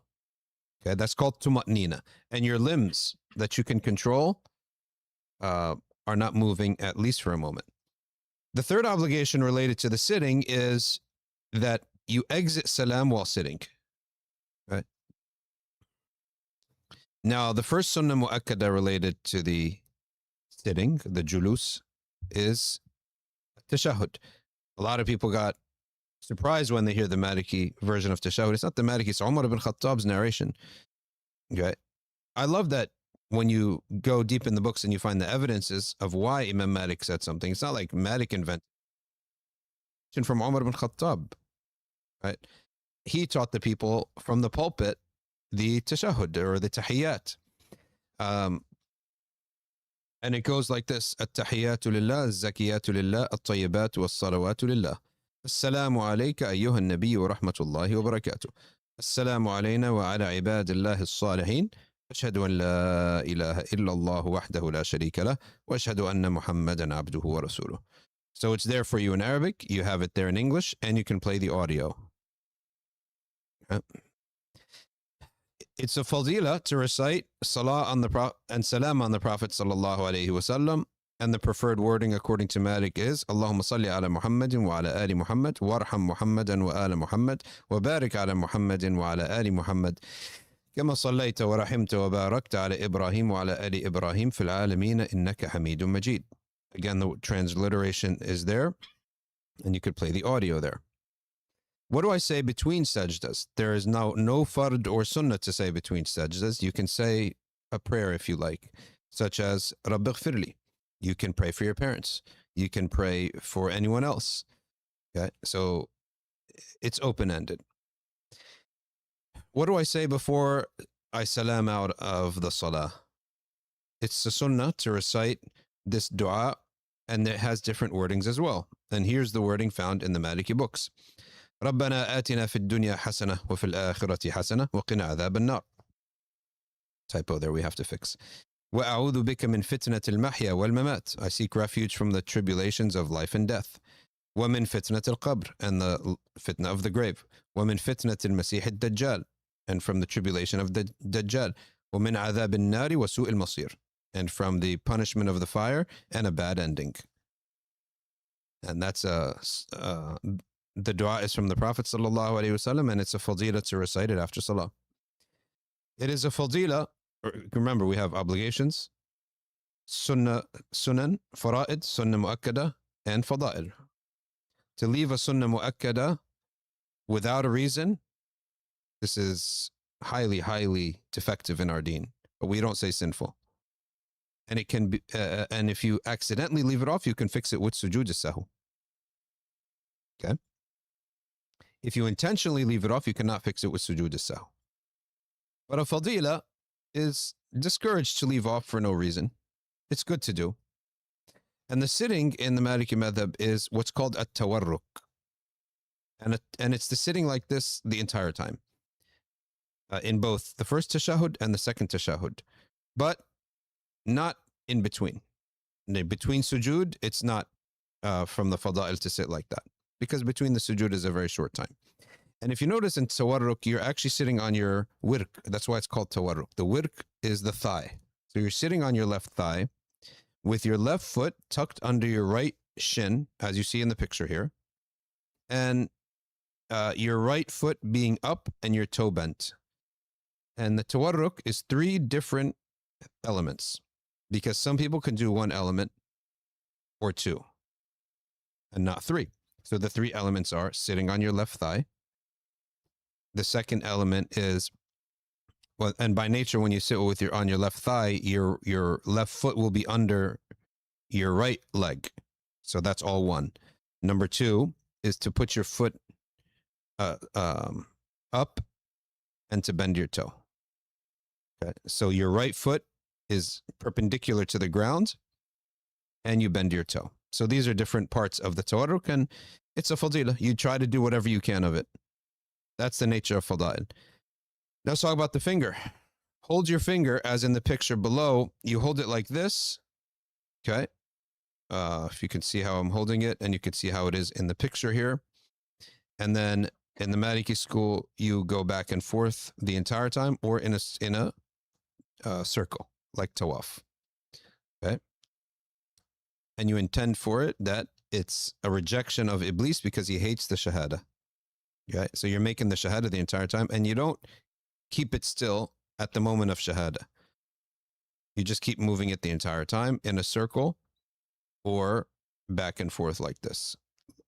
Lightly, not so much that it's a distraction. Okay. And this is the method, as you can see how he's holding his finger. Okay. And he has it, I guess everyone's hand is a little bit different, but you don't have to tightly hold your hand. So you don't tightly hold your hand. Okay. You don't have to make it tight. You just loosely like that. All right, let's talk about the discouraged way of sitting. It's discouraged to sit on your heels at any time in the salah. Why? Because you don't establish tuma'nina. You see this sitting right here? It does not establish tuma'nina. Maybe not even i'tidal, because you're not even sitting. You're leaning. Okay, so to put your feet like this is from the discouraged matters of the salah. Okay, it's discouraged to do that. Written by Rahma Asghar, and the sources are Al-Ashmawiyya wal-Akhdari wa Ibn Ashir wal-Izziyya. Okay. All right, let's go to the Q&A now. We can come up. Actually, hold on. Our next element also regards the iPad. So Edif, keep it up. Let's do a drum roll on how much we're on for the Syrian orphans. And there you go. 44 out of $48,000 for the year. And we're not even halfway through. So our viewership here did a great job. You should all be 664 donors. We should make dua for all of you that you helped this. And again, we're doing it in such a manner that we will see and film and show you. Now, I know it's very sensitive because people are like, oh, what are you, like, showing off the poor and stuff? No, we're showing you that you're actually, it's not a scam. That's what we're showing you. That these are real people. It's not just pictures of poor kids. That's the part that I wanted to emphasize. And I know a lot of people, they're very cautious. It's like, hold on, don't go showing off the poor. We're not trying to do that, but we're trying to show the donors this is not a scam. This is for real. And that's why, thinking about this, we decided to do the Syrian orphans. Gaza we couldn't get into after a while. Syria we can get into. Orphans, it's they're people we could see and see them off into adulthood. And so that's why we selected these 100 orphans, and 10 specifically we highlight, and they're on the safinasociety.org/orphans. So these are all the different donors, and mashallah, a lot of them, may Allah reward them. $2. See, this is what I like. $2, £2, £4, £5. $60. Samina with $1,000. May Allah reward her, and bless her family and everyone who's donates. Hanan Shehriyar also in the 3 digits. And look at these youth and shabab, £3 here, £3 there. So that's like buying coffee, for example. And you can put zakat in this too, by the way. $680 from Hira. Okay. Robert has shown up a couple times, so may Allah reward him. Yahya with $660. Okay. So you can put your zakat here. You can just nickel and dime here and there. Nickel and dime is like a bad phrase, but we mean it in a good way. A nickel here and a dime there. So a lot of diversity of the amount of prices, but 664 donors, that's really good, because the more something is widespread, the better. The philosophy that I observe in donation is that anytime someone asks you anything, give something. Even, look at this, $1.06. 1 British pound and 6p. That's good. It gets your hand used to it. Just give something. Okay? Doesn't have to be something huge, but keep your hand moving in the giving. All right, so very good to see this, and that maybe today we'll hit the 48,000. Maybe today. Maybe by the end of the stream, or by the end of the week when people listen to the recordings of the stream. Right now we're at the 665 donors. We were at 664. All right, Ed, if we can turn off this now and we go to the QA. Bidnillah. Oh, yes. Let's go back to my iPad then. Oh, you load that up, because I don't have it here on my iPad. All right, the Sharh app. I checked this time and again to look at line by line translations, and you know how long it takes for a book to come out? Frustratingly long. And we're in modern times. We don't wait anymore. Nobody waits. Nobody pretends that they don't work behind the scenes. Sharh App takes you behind the scenes, and it takes you to a donor. It takes you to the translator himself, and you get to see him working day by day. By becoming a member, right? How do I get out of this thing? Here. By becoming a member of the Sharh App, it takes you day by day into the work of the translator. You get to live with the translator, essentially. Okay? So you sign up and you get access to these translations. There's the founder right there. Some brother was saying, oh, you're trying to get people married. Well, we had success with him. He got married through somebody who saw that he was single on the stream, right? So do I want to sit there? Oh, I'm translating it. All right. Wake me up from the dead when you're done, because that's how long it takes, right? But with the Sharh App, it breaks that. We're in modern times. Secondly, you're translating into a book. People look at screens their whole life. Unfortunately, it's not good, but that's what they do. So what you're going to do is you're going to have access to the translations directly as the author is working on it. Okay. Every single day he uploads a new section, you get it. Let's talk about how we read. Does anyone read a book cover to cover? Even if you have the book in front of you, you're not going to read it cover to cover. You read chapter by chapter, right? So you go to, let's say, book by Abdul Karim Rifai on Al-Ma'rifah. You click on it. It's in progress. It's a book on Kalaam. And look how great this app is. Yeah. In Dar al-Fath? Amazing. So you can go dark mode or light mode. You can increase the Arabic size if you want. You can increase the English size if you want. You can have the commentary. You can hide the commentary. You can flip the English and the Arabic. And you get the sections as they're translated.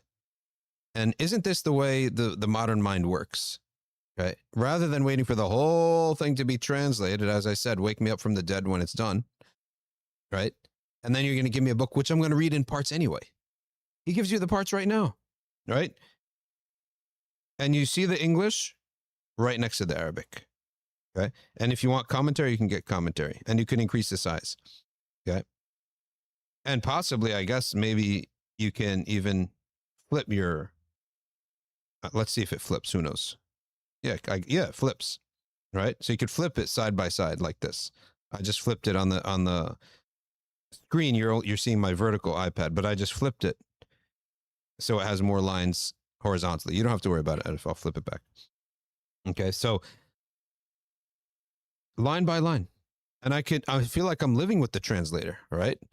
That he translated something, I get a notification. Oh, new section. And people, they love this waiting game, right? This is part of the modern psychology. It's like, I'm waiting for the next thing to happen.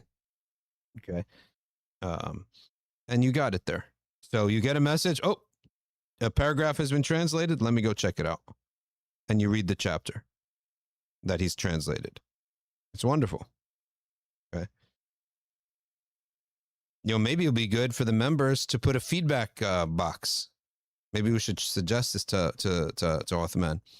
Like, oh, can you clarify this part? Because I didn't understand this translation, this word could have meant this or that. If the translator wants. Sometimes an artist is like a dictator. He wants you to not say a word. But other people are open-minded to that. It's like, oh, yeah, I see that I could have used different words here, and this is the better wording. Is he on now? Is he watching right now? So I'm telling you, this is the way to follow books now, rather than wake me up. All right, revive me from the dead when the translation's over, is done with. Now let's go to the creator side. This is the important side. Okay. You translating books, you become a creator. How many members there? 122 out of 150 so far. Okay, but this is the important part. You become a creator. Are you a translator and you want the world to see your stuff? You want to be highlighted on NBF? Become a creator and start translating, right? And you start translating and putting your stuff here and talking to the people who are reading your stuff. Like this is today, in the old days, I mean, you translate a book, people buy the book, and they can't talk to the translator. We're in a new era. We're not in that you're a mysterious person era. We know that you're a guy sitting at a desk, right? Oh, let me turn it back on, sir. We know that you're working on this. You have an ability now to talk to your translator, right? The translator, if he wants to talk to the people. So in this, there is an interactive part here on the Sharh App. Okay. So eventually what he's in the phase of is putting forth a directory of young talib ilm. Where are you going to translate? Right? Who's going to read your stuff? Who's going to get emailed when you put up a new translation, a new section? How do they communicate with you? Right? So this is the spot that's being built up right now. Right? The creator page where he'll eventually have 1 and 2 and 3, then a dozen, then 20, then 50, then 100 translators will be here. And you'll be able to pick your translator, okay, follow him, and as soon as he uploads a section, you'll get a notification.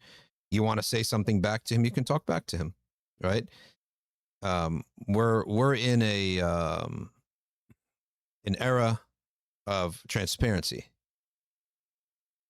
Maybe if some artist wants to be this mysterious type of person, he translates, he publishes, and you never see him, you never talk to him, you never know him. But we're not really in that world anymore. People love the idea that I'm part of this, actually. And then when it becomes a book, I've been part of this from the start, right? So that's the idea. So it is a little community. It's a little ilmi community, and you get to watch who's translating and what they're doing. Okay. See, this is what it looks like. The guy will leave you messages. Hey guys, here's my new translation. Here's section 1, section 2, etc. All right, let's go to the Q&A. You can remove the iPad, and we'll go to the Q&A here for a few minutes before we got our bounce, inshallah. 100 orphans. Yeah.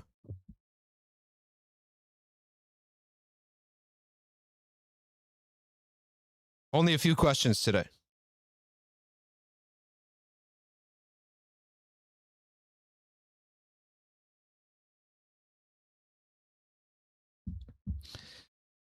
Tafsir al-Qurtubi. Yeah, you know, Tafsir al-Qurtubi, when it's translated, it's going to take you 10 years to read. It's going to take the translator 20 years to translate. So little bits by bits, right? Here's a few ayahs, a month. It's a great way to do the work, right?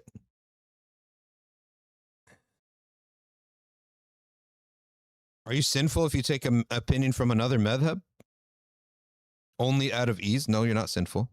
It's just not the great habit for people of knowledge to just do it for no reason. If there's a reason, no, yeah, then fine.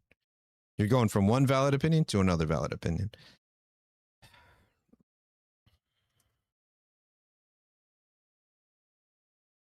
What's your opinion? Someone recently said you cannot be a Sunni unless you're an Ash'ari or Maturidi. Well, no, don't forget there is Hanbali Aqeeda, which in terminology and in substance on the subject matter of Kalamullah is substantively different from the Ash'ari and Maturidi opinions. And in terminology on the meaning of Zahirun Nas and other such terms surrounding the Sifat, the terminology is different. You're just speaking a different language almost. So Zahir Nas, according to Sheikh Hatim al-Hajj, in the Hanbali and the Athari, he even says there is no Hanbali creed. The Hanabila, he says, have divergence, but there is an Athari creed. Okay, but we'll say the Athari creed, but the chief proponents of it, whose books that you can study, such as Qala'id al-Aqyan, Nihayat al... What is it? No, Nihayat... Can't remember. But those main books of theirs, they're the chiefs of the captains of the Athari creed. Al-Ghunya by Sayyidina al-Imam Abdul Qadir al-Jailani is another great example of that, in which they make explicit tanzih, and they say we stick to Zahir al-Nas, but he said what they mean by Zahir al-Nas is what is understood after tanzih. Okay, what possible meaning would it have after tanzih? And that's what Sheikh Hatim al-Hajj told me. So tanzih is established in the Hanbali Athari creed, right?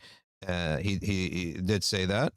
And Zahirun Nas, the outward meaning of the text, according to the Ash'ari Maturidiyya, has a different meaning at all. It's the most commonly used word, the most common meaning of a word. So the different terminologies. Likewise, al-had, a limit. In the Ash'ari creed, it means a limit. For the Athari creed, again, according to Dr. Hatim al-Hajj, it means ba'inun an khalqihi, completely separate or ba'in, transcendent beyond his creation. The refusal to say that Allah has a jism, or sorry, that Allah does not a jism. A jism in the Ash'ari and the Maturidi terminology is a physical body. And so I asked Dr. Hatim, what is it in your understanding? Not his understanding, but the Athari tradition. He said it is a body, but it also means anything that subsists in itself. Qiyam bin nafs, al-qa'im bidhatih, like qayyum. So that's why they would not negate a jism, because it also, in their lexicon, also has that meaning. So how can you blame someone then, right? So what I would say for the comment that we would also add Hanbali or Athari in the way of Qala'id al-Aqyan, Al-Ghunya by Abdul Qadir al-Jailani, which I want to read here. I actually want to have pieces translated too. Maybe I'll go onto the Sharh App and put the translations of the Ghunya there, right? But نهاية المبتدئين. Yes, correct. نهاية المبتدئين. قواعد اليقين is like a summary of that, in which they make explicit tanzih in that. This is no doubt. They observe transcendence. There's not even tashbih, let alone tajsim. Okay. They make takfir of it completely. So that's what we would call the Athari, Hanbali Athari creed. So we'd have to include that too, because what about all these great ulama then who were not Ash'ari? So, but I would say, if you were to add that and say Ahl Sunnah are those who observe the Ash'ari and Maturidi and Hanbali Aqaid, and we'd put the Hanbali first because in order they came in that order. They came in the order of Hanbali, Maturidi, Ash'ari, historically. But we'd also have to make a couple other conditions here. Number one, you must be only talking about ulama, theologians. There possibly could be a alim even in the Quran, but he never got into theology. He maybe didn't classify his school of thought or even establish himself in a school of thought. So you have to, number one, be talking about theologians. Number two, you'd also have to reserve it to a timeline. And by the way, the person who's talking about this, maybe the other person did say that and he didn't see it. So you'd have to qualify it as and say from this century onward, the Sunni Islam was represented by these three schools of theology, because clearly, obviously, the retort is going to be, well, what happens before these people, right? How could we say today, what are the Sunni schools of law? We're going to say the four schools of law, and the first one started with hovering around the first century. So what happened before that, right? So you have to bookmark it. You have to say from this period onwards, Sunni dialectic, Sunni argument for against opposition, the representation of Ahl Sunnah were scholars who identified with one of these three schools. You're not going to find, I don't think, a single theologian for the last 1,000 years, from the Ottoman period minus 1,000 years, 1924 minus 1,000 years to 924 Common Era. Except that they would have, the representative of Ahl Sunnah would have been in one of these three camps of theology, and Ash'ari and Maturidi or Hanbali, and in law in one of the four schools. There was no concept that I'm just this independent free thinker. Okay? It just wasn't a concept. And if it was, and it's an exception, and then rules aren't made on exceptions. So exceptions are like non-existent to us. These exceptions are like Adam for us. Like we're not making rules on that. We're talking about the vast majority.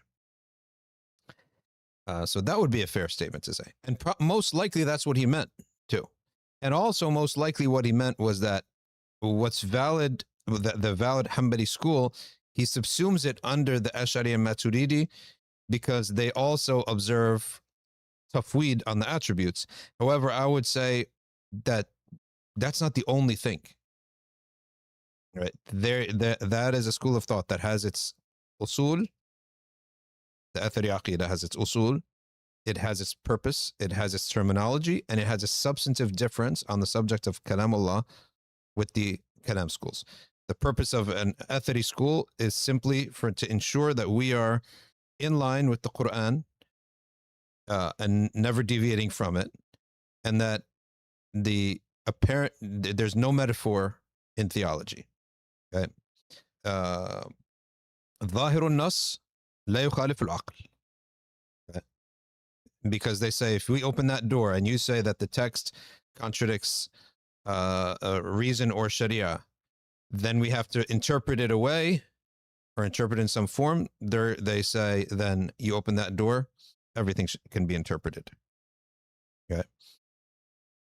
And so the Ash'ari say, no, the expressions of the Quran, if they're Arabic expressions outside the Quran, and that the most commonly used meaning of that word would be contrary to the Sharia itself, to other verses of Quran, then we're going to go to the second meaning, which is what that phrase means to the Arabs.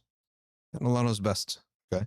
So, but the Ash'ari and Maturidi also have tafweed, which is to say, we're not doing that. It means what Allah wills it means. And that's it. That's what a Shafi'i says. We believe in the word of Allah as Allah willed it to be. So that could be an overlap with the Athari and Hanbali school, but that's not the only overlap. So to have husn al-dhan, possibly what he intended is that even those Athariya would fall under overlap with the Ash'aris and Maturidis, but I would say that possibly not because of difference of purpose. Well, what's the difference? What's the purpose of the Kalaam schools? Kalaam schools are intended to refute heretics and to display Islam to non-believers as a religion that is transmitted soundly, has no inconsistencies within it, and is not and is rational. Rational meaning doesn't have inconsistencies in it, has no internal inconsistencies. And so it may appear philosophical because it's refuting philosophies. So it has to establish what is the foundation of knowledge to begin with. How do we know anything's true? How do we make an argument? What is the meaning of a word? Okay. And so they're interacting with the thought that's out there in the world. You can put it as cosmopolitan theology and all Muslim environment theology. Even Ash'aris that live out in the deserts, or let's say far, far away from non-believers, were Ash'aris. They don't study Ash'ari Aqeeda, right? I can tell you many, many places you can go. Even in Mauritania, they're Ash'ara, but they don't delve into Kalaam. They have no need for it. Kalaam is a tool. It's a tool that you use when you're out there surrounded by other ideas. And I have to now defend my religion against these other ideas. So when I don't have that, I have no need for it. Hadramaut, likewise. If you go there, their emphasis on fiqh, love of the Prophet, and da'wah. Nobody doubts Islam. Now we're all one ummah now. We're all one world. Cosmopolitan world if you're on the internet. Everything's being questioned and doubted, and therefore, Kalaam. So I asked Dr. Hatim about that too. And he said, yeah, we're in need of Kalaam, right? And the Atharis will have their own usul of Kalaam, because they will stick to the principle of Zahir al-Nas la yukhalifu al-Aql. So that's their definition of Zahir al-Nas. But the tanzih they do is the same tanzih that the Ash'ari do, which is essentially they negate that the creator is composed of any material or any body, or that he's in his universe, or that he moves around in his universe, okay, as a body moves around. They negate all that. Or that he has limits as bodies have limits, in the way that bodies have limits. And it wouldn't be far-fetched to say that anybody who has understood the phrase وَلَمْ يَكُنْ لَهُ كُفُوًا أَحَدٌ لَيْسَ كَمِثْلِهِ شَيْءٌ would also deem that, okay, or believe that.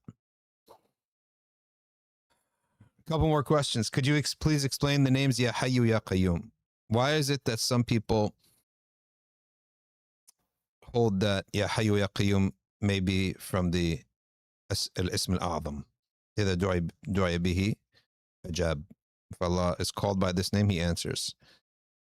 So the answer to that is that with Ya Hayyu Ya Qayyum is really truly one of the core definitions or attributes, I should say, of the Creator, which is that he exists, he is alive, and therefore exists, because you can't be alive and not exist.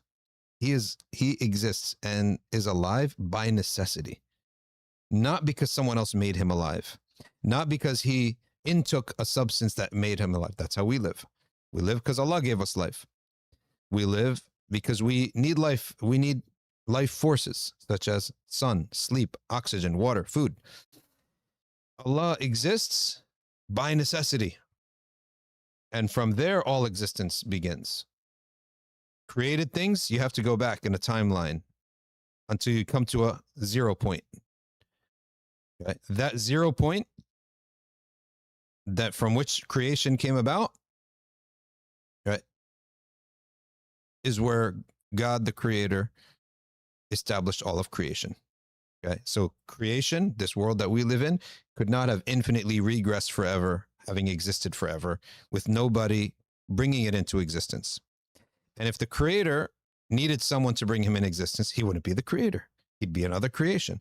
So by definition, to have a creator, he must be himself not created and himself not subject to any of the laws of his creation. Being made of matter, being subject to time, being subject to location, being subject to needs, being subject to laws such as cause and effect. So Ya Hayy is the Al-Hayy, the living, and the self-sustaining. Qayyum, self-subsistent or self-sustaining. He does not need anything to give him sustenance. If God needed something to give him sustenance, then whatever sustains him would also be a God, because it's the source of all creation. A God is that one who we lean to, who is our sole source of our existence. And if God had a partner that also created us, we would have to worship that God too. But that's impossible for God to have a partner. Okay? Because then he wouldn't be our sole creator. So that's the meaning of Ya Hayyu Ya Qayyum, and you should always mingle it in your prayers and in your dua. Okay. Salman, you have anything to say today? What's your opinion on common Muslims writing Islamic books? I found one couple writing a Hanafi book on Hajj and another uncle who's writing a Seerah book. They both haven't studied. They have to, there's no problem with the ambition. I want to write a book to benefit the ummah. There's no problem with that. But you got to study first. There was one preacher who used to say, I'm not a scholar. As soon as he was pressed on something, I'm not a scholar. Then why do you have 1,000 videos on preaching? Right? So obviously you know something. So if you're going to be if speaking about Islam, you need to have وَفَوْقَ كُلِّ ذِي عِلْمٍ عَلِيمٍ. Above every learned person is a teacher, is a more knowledgeable person. Number one, it gives you humility. It's a verse of humility. You think you have knowledge? There's someone who knows more than you. But also, on the other hand, it's saying essentially that you have to have a teacher. Well, who taught you? Oh, I read myself. You read yourself. So how do you know that the publisher translated properly? How do you know that the publisher transmitted properly? You didn't do anything by yourself. What do you mean by yourself? It's not by yourself. The Quran, who transmitted it to you? So you relied upon them. So you are relying upon people. So you should rely upon people to see if you understood properly, because you're accepting the text. Oh, I just take Bukhari. What, Bukhari spoke to you? Did he say words to you? Then you trust Bukhari himself. No. But besides that, you're taking a book from 1,000 years ago, transmitted to us. How do you know the transmission is sound? You're trusting people. You're assessing with your mind that they're worthy of trust. Okay. And secondly, Al-Quran was Sunnah. I follow the Quran and the Sunnah, and no madhabs. No, of course you follow a madhab, because who taught you that phrase of Quran and Sunnah? Did you come up with it yourself? Or someone taught it to you? Yeah, someone taught it to you. That's your sheikh then. So you're going through his filter of what the Quran and Sunnah mean. Okay, so does the sheikh then recite the verses of the Quran and stop, or does he give commentary? He gives commentary. So therefore, that's your sheikh. You follow him in the commentary. Does he recite to you the hadith and stop right there? Of course not. He gives you commentary. So you're on his maslak, his madhab. There's nothing wrong with that. But you assessed, okay, you assessed that he's worthy of following. In spirit, in usul, all of us are following. The main source of our knowledge is Quran and Sunnah. But what happens when there's possible meaning, right and left? 5, 6, 7 different types of meanings that could come out of this. Who's explaining that to us? That's our sheikh. So therefore, let us see who is the most worthy of following. And that's how we learn knowledge. At ArcView, you can study with us at ArcView. Our goal, and we're capping ArcView to 1,000 students, but our goal is to get students to be able to dig deep into the commentaries of hadith so they can understand the hadith, and the commentaries of the books of fiqh, so you can dive and see what the evidences are and what they meant by this, and you could really be learned on the origin of the madhab's conclusion. Like, where did they get this conclusion from? For example, Uthman just said in his ArcView chat, because he's an ArcView teacher, okay, he gave the commentary on don't curse time, for Allah is time. And if you don't have commentary, if you don't understand, commentary is not people bringing stuff from their head. It's them bringing other sources of knowledge from Quran, from Hadith to explain it to you. You might think, what does it mean that God is time? Time is has a mental existence. I can't touch time, but we know it exists, right? It's a force that we cannot alter. We experience it. So it means that the Arabs used to curse time whenever bad things happen. So if, let's say, in the month of Safar, if my mom died on Safar, I would say, Safar the accursed. May Allah curse Safar. Okay? Curse be upon Safar. That's what the pagan Arabs used to say. Okay? Damned is Monday, because Monday my grandma died. They would say stuff like that.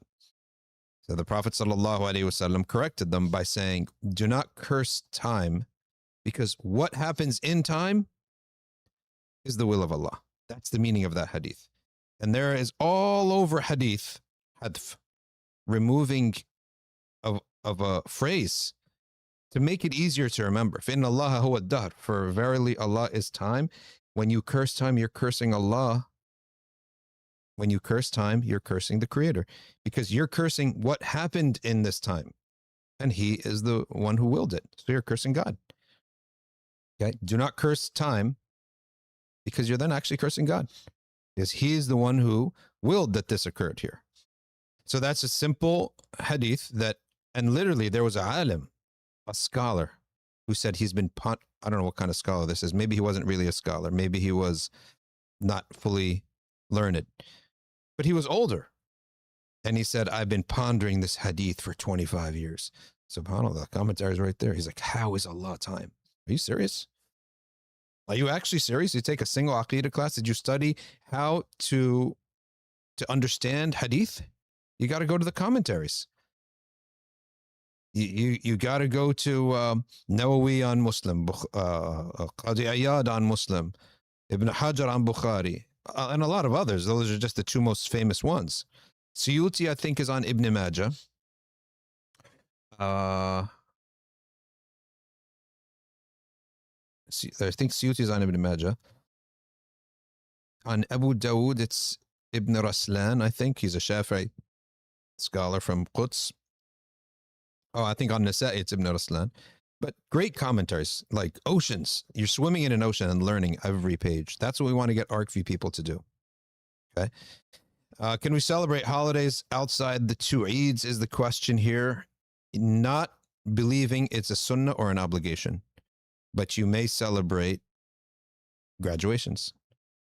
You may celebrate the founding of a school, the anniversary founding of a Quran Academy, for example, end of the year celebration for the Huffaz. You just cannot celebrate it believing that this is an ummah-wide sunnah that Muslims should observe as a sunnah. That's what you can't have. As for things related to non-believers, such as Mother's Day, Father's Day, things like that, cannot say it's fully unlawful, but we cannot say it's unlawful, but if nothing haram is done, you buy a mom a bouquet of flowers for Mother's Day, we cannot say he committed some sins. But there is an argument to say it's makruh to imitate the kuffar. So why are they going to tell me when Mother's Day is, when they don't have bir al-walidain? We have bir al-walidain 1,000 times better. Right? 1,000, every single day we have to do bir al-walidain. Then they put their parents in nursing homes. and terrible things like that. They don't even believe in this concept the way we do. So it is definitely has a wedge. A wedge is like a perspective of not taking your direction from non-Muslims. Habib Omar is big on this. He's like, who's educating you? Who's telling you what greatness is? Who's telling you what success is? Who's telling you what goodness is? Who's telling you? Someone who's got darkness in his heart, has no belief in Allah and his messenger, innocently or not. Last question, I'm very confused on how strict one should follow a madhab. Look, if you're a common Muslim, as long as your worship is valid, that's all you got to worry about. Once you become a student of knowledge, things change. You choose, you think, who is the imam and the methodology most worthy of worship? Astaghfirullah. Most worthy of following. Who is the imam and methodology most worthy of following? Then you follow him. If it brings you a ruling that you have a hard time following on a daily basis or whatever, then you can go to a lesser opinion within the school. And you can go to another school altogether.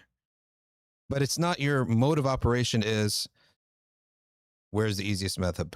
You know, that's some people's mode of operation. His mind, he doesn't even realize it. He will attack you for following madhab. But when it's time to think about Islam and fiqh,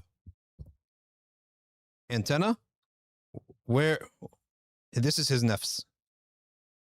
Follows his nafs. Where is my nafs like? Oh, my nafs loves Hanafi wudu because I don't have to have intention to be valid. Intention is for reward. I don't have to rub and all that stuff. Maliki madhab on, Shafi'i madhab on the basmala. I don't have to worry or ask if my slaughterhouse says bismillah. It's sunnah for them. So your nafs is your sheikh. That's what's blameworthy. Even if every act of worship of his is valid, we're not saying he's committing sins, but we're saying he's committing a not good practice of putting his nafs first. This is as an usul, nobody says it, but that's what you're doing. It's a light type of heresy. It's going to fall into heresy because you're putting your nafs first, not an actual heresy in the Quran. We're in theology where like we wouldn't pray behind you or anything. No, but it's a terrible way to judge things. What is my nice, I talked to one kid about this one time in Georgetown. He was the son of a general in Jordan. And I said, from our methodology, number one, this was like 2002, is we put our nafs down. We're suspicious of our egos. Our ego, it leads us to bad things. Now, if you purify it, it only leads you to good things, as Sheikh Abdul Qadir says in Sirr al-Asrar. If you purify your ego, it only leads you to good things. But that's not us. If you allow your ego to dictate, it's going to lead you to a bad path. And so his response was, "Oh, are you serious? I love my nafs. I take care of my nafs." And today we have that. This attitude's out there. This idea that, no, you have an ego. It has to be brought back. We have an ego. It's suspicious. Anything it tells us, be suspicious. So therefore, I'm not going to go with my nafs. I'm going to go with shuyukh. I'm going to go with, before shuyukh, things that don't need fiqh. Certain things have no madhabs. The fact that we have to pray dhuhr has no madhab. The fact that we have to pray Ramadan has no madhab. How do I know if it's Ramadan has madhabs? Okay. What is a sign of Maghrib has madhab? Actually, that doesn't even have madhabs, right? How do I know Fajr is in has a madhab? 18 degrees, 15 degrees, it's madhabs, right? But the idea that I have to stop eating when Fajr comes in has no madhabs. That's Quran, right? So that's the answer to the questioner 8763. Unfortunately, as much as I would like to take more of these questions, we got to go. Jazakumullahu khairan, everybody. Subhanakallahumma wa bihamdika nashhadu an la ilaha illa anta nastaghfiruka wa natubu ilayk. Wal asr innal insana lafi khusr illa alladhina amanu wa amilus salihat wa tawasaw bil haqq wa tawasaw bis sabr. Wassalamu alaykum wa rahmatullah.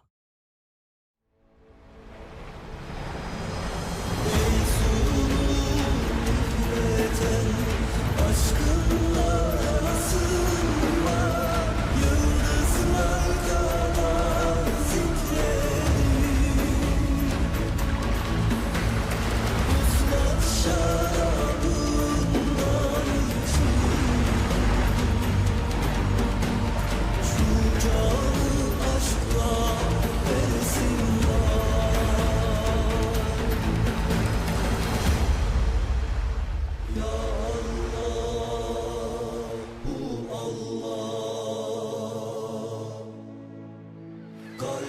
شفا